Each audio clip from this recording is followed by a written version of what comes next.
Yang disebut dengan mengkritik penguasa itu masuk dalam kategori yang disebut dengan muhasabah lil hukam, menyampaikan muhasabah kepada penguasa. Tentu yang dimaksud dengan penguasa ini adalah yang pertama berkaitan dengan kebijakan-kebijakan dia, yang kebijakan-kebijakan dia itu menyangkut nasib masyarakat, ya.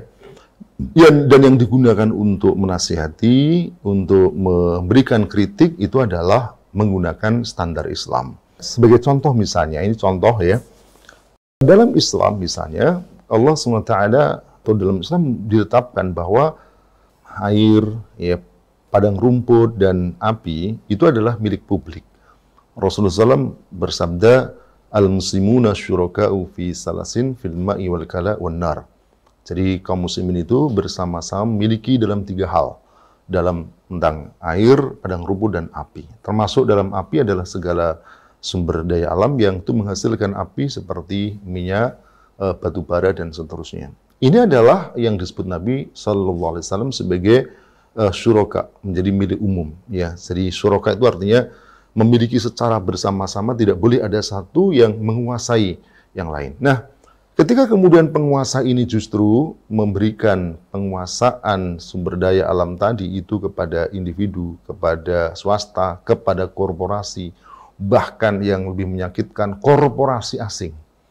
Lebih menyakitkan lagi, asing itu adalah ad-daulatul kafirah al-musta'mirah, negara kafir penjajah, ya. Mereka dengan leluasa mengambil minyak, mengambil batu bara, bahkan mengambil emas dan seterusnya, dibawa kepada mereka, dan kemudian negara hanya mendapatkan katakanlah bagian beberapa persen saja, batu bara misalnya 14%, emas misalnya dapat 1,5% dan seterusnya. Ini jelas merupakan satu kebijakan yang menyimpang dari syariat. Bahkan bukan hanya menyimpang, tapi juga ini membuat rakyat menderita.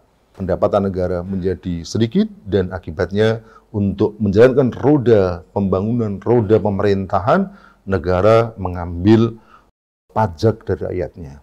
Ya, di Indonesia misalnya lebih dari 80% itu diambilkan dari pajak. Kalau pajak itu berarti akan memeras rakyatnya. Tentu ketika kita sampaikan seperti ini, bukan termasuk perkara yang tadi disebut umurun saksiyah, perkara yang personal tadi, individual. Itu seperti itu sah dan harus disampaikan, sebab kalau tidak disampaikan justru itu akan bermasalah. Jadi seorang penguasa nanti di hadapan Allah SWT ketika kamu kok melakukan kebijakan seperti itu, bisa saja dia punya alasan bahwa tidak ada satupun ulama yang menyampaikan kepada saya tentang itu. Dan terus semua ulama justru memuji-mujiku. Nah gimana? Dia punya alasan. Ya. Tetapi kalau kemudian kita nyampaikan, maka dia tidak punya lagi alasan, dan kita yang punya alasan bahwa kita telah menyampaikan. Tapi kalau kemudian tidak disampaikan, dia yang punya alasan, sementara para ulama yang tahu tentang itu, kaum muslimin yang tahu tentang itu, tidak punya alasan, karena dia tidak menyampaikan. Nah, tapi yang dimaksud dengan umurun saksiyah itu aspek yang sifatnya personal, individual. Contoh misalnya, jangan ikuti itu pemimpin kerempeng saja. Nah, ini adalah sesuatu yang bersifat personal, dan ini tidak boleh, ya. Karena badan kerempeng, badan tegap, badan gagah itu adalah perkara yang bukan perkara bukan perkara yang di dalam kekuasaan dia. Ini perkara kodok, ya. Memang Allah SWT ciptakan manusia itu berbagai macam. Ada yang badannya kuat, besar, tegap, ada yang kecil, kerempeng, dan seterusnya. Nah, itu tidak boleh kemudian masuk dalam perkara yang sifatnya seperti itu, ya.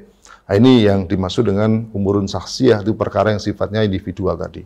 Jadi tetap fokus dalam melakukan kritik, menyampaikan adalah perkara kebijakannya, apa yang dilakukan. Dan ini insya Allah siapapun yang menyampaikan mendapatkan pahala yang besar. Bahkan Nabi menyebut SAW menyebut sebagai afdhul jihad. Jadi jihad yang paling utama. Apa itu? Kalimatu haqqin inda sultanin jair. Jadi kalimat yang benar yang disampaikan kepada penguasa yang zalim.